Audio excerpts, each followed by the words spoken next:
siya. May secret affair kami ng office mate ko. Hindi ko matigilan kasi sobrang galing niya sa... Rocky's Secret Files. Secret Files. It's the kind of bleep you never knew existed. Kunwari inosente, pero boy naman pala. Rocky's Secret Files. Secret Files.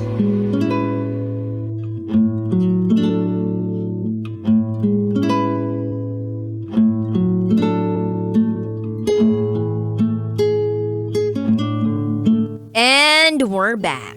Kasama niyo pa rin si DJ Rocky and this is Nina's Secret File.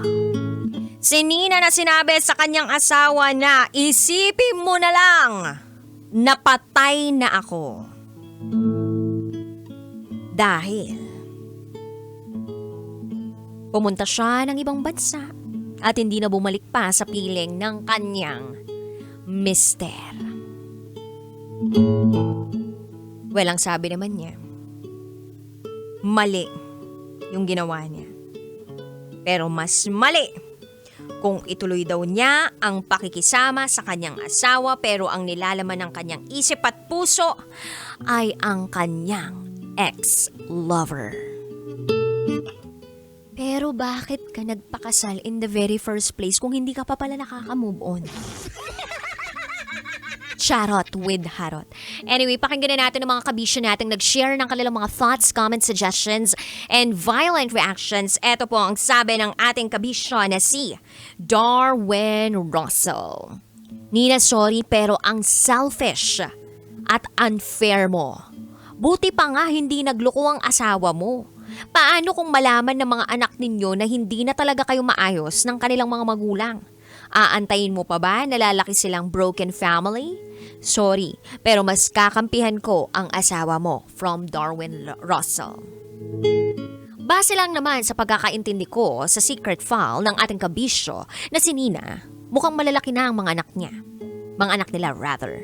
At mukhang meron na silang isip, nasa tamang pag-iisip na sila.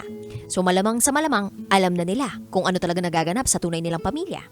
At kaya siguro nabilhan ng cellphone para yun na yung paraan ng ating kabisyo na sender na makipag-communicate sa kanyang mga anak.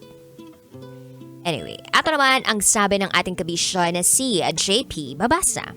Grabe naman ang SF ngayon. Sa totoo lang, walang payo sa'yo na susundin mo. Ikaw na ang talagang magdedesisyon sa kung anong gusto mo para sa sarili mo. Well, may nagmamahal sa'yo. Mahirap talaga pag puso na ang nasunod. Kesa sa utak, basta para sa akin, wag na lang pabayaan ng anak niya.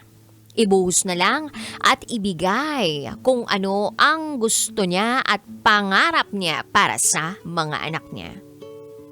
Ang storya ng buhay mo ay parang walang happy ending. Wag mo na kasing hanapin yung wala. Yun lamang po. Happy Thursday. Ingat po uwi from JP Babasa. Thank you so much, JP. Ito pa sabi ng ating kabisyo na si CS. Isipin mo na lang na patay na ako pero naging zombie ka pala. Face palm sa'yo, sender. Okay lang ba na maging ganyan? Like, asawa mo pa talaga yung sinabihan mo niyan? Patay? Pero emotionally? Hindi ka naman loyal? Sa tingin mo ba, hindi niya malalaman yan? At sa tingin mo ba, fair ka sa asawa mo sa lagay na yan? Hay, sana hindi ka na lang nagpakasal sa asawa mo. Kung ganyan lang din naman pala ang nilalaman ng isip at puso mo, napaka-unfair. From CS. Actually, parang na-unfairan talaga ako. Bakit kayo nagpapakasal kung hindi nyo naman pala buong-buong mahal? Ay. Eto pa sabi ni Gab. Dapat pinanindigan mo. Yung dati mo na lang nakarelasyon. Hindi yung asawa mo ngayon. Gumamit ka pa ng ibang tao para makamove on kuno doon sa dati mong karelasyon. Sana, hindi ka na lang gumamit ng ibang tao, nagpakasal-pakasal ka pa, tapos in the end, iiwan mo na lang din pala. Wala namang masama kung pumatol ka sa kapwa mo babae o tomboy o kung ano pang kasarian o kung ano pang gender preference. Ang mahalaga may paninindigan at marunong tayong magsabi ng totoo. Yun lamang po, DJ Rocky. Maraming salamat from Gab. Actually, wala namang masamang magmahal ng kahit ano pang taong gusto niyang gawing preference o sexual preference sa buhay niya. Or ano pa yung sexual orientation niya. Walang masama dun. Ang masama dun yung hindi tayo nagpapakatotoo doon sa mga taong kinakarelasyon natin. Hi po kay Ingo Bautista at ang sabi niya dito, "Hi DJ Rocky, nanggigigil nga ako ngayon sa ating sender pero buti na lang meron akong asawa dito na pinanggigigilan ako." Ay! Nawala tuloy ang inis ko, DJ Rocky. Gayunpaman, gusto ko lang sabihin sa ating sender, magpakatotoo ka at sabihin mo ang totoo sa asawa mo nang sa gayon ay mapalaya mo rin siya. Hindi lang para sa'yo, kundi para na rin sa kanya. Respeto mo na yon para sa kanya. From Ingo Bautista. Thank you so much. Ito pa sabi ng ating kabisyon na si Jason. Hindi ko alam kung anong sasabihin ko sa'yo pero sana isipin mo na lang kung ano ang pagmamahal na ibinigay sa'yo. Pagtuunan mo na lang ng pansin yung anak at trabaho mo. Actually, ang dami pa pong nag-comment sa ating secret file for tonight. Yung iba disappointed, yung iba naman na-unfairan, yung iba naman nalulungkot, yung iba tanong ng tanong, bakit ka nagpakasal? Actually, yun talaga yung una kong tanong, bakit ka nagpakasal?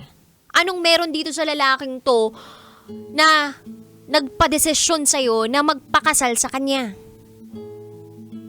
Dahil ba nakaramdam ka ng stability? Pero wala naman talagang pagmamahal? Kasi pakiramdam mo, safe and secured ka dito sa taong to. But it takes two to tango. Well, mas magiging unfair naman talaga dun sa partner mo kung sakaling pinagpatuloy mo pa yung pakikipagrelasyon sa kanya.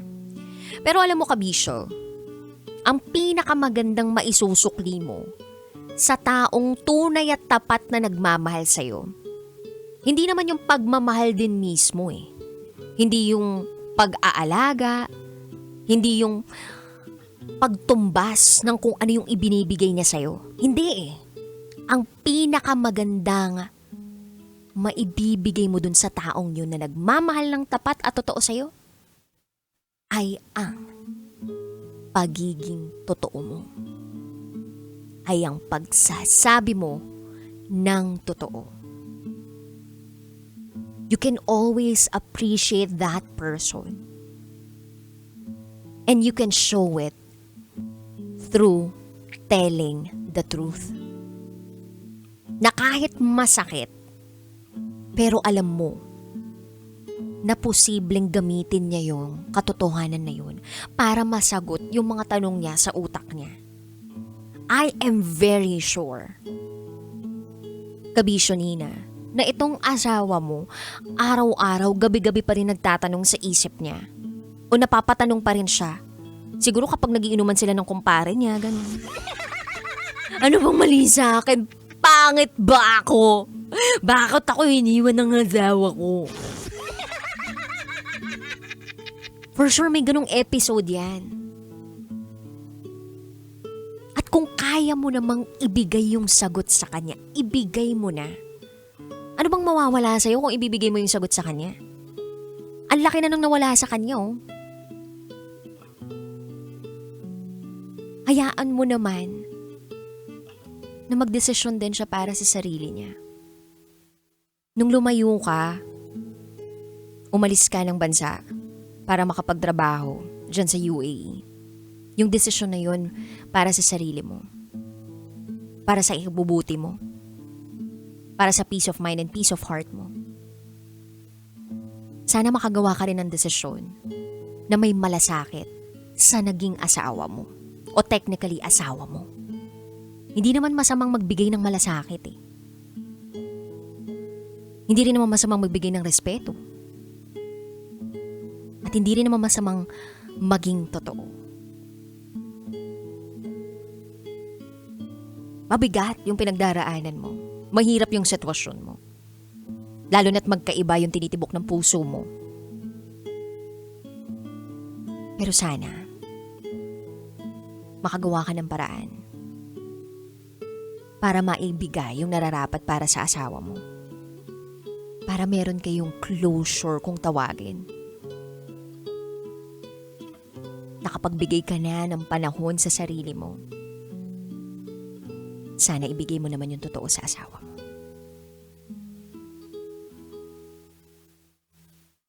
Nang sa gayon, makamove on kayo pareho. Kasi malay mo, naghihintay pa rin siya sa'yo. Haba ng hair niya? Or what if guluhin mo na lang kaya yung ex mo, diba? Para wala kang what if ganun. O kaya humanap ka na lang din ng iba. Charot with a rot. Masarap na mag-focus talaga sa mga anak at sa mga pangarap na gusto mo pang matupad. But let's be decent human beings. Alright? Anyway, sa mga kabisyo po natin out there na gusto mag-share ng kanilang secrets, pwede naman. Oo, share nyo lang sa akin. Mag-send lang kayo ng email, raketera@gmail.com. Sana wala na magsisend dyan ng sinabi ko sa asawa ko na isipin mo na lang patay na ako. Hirap nun. Tapos makikita na sa TikTok ka, diba? Makikita nagbi-video call kayo ng anak mo. Ay, naku. Anyway, kabisyo, BRB as in bathroom break for top secrets. Kapiling pa rin ang Basa Princess ng Love Radio, DJ Raketera. At ikay nakatutok sa 90.7 Love Radio. Kailangan pa bang i-memorize yan? Basic. This is Nina's Secret File. Metro's #1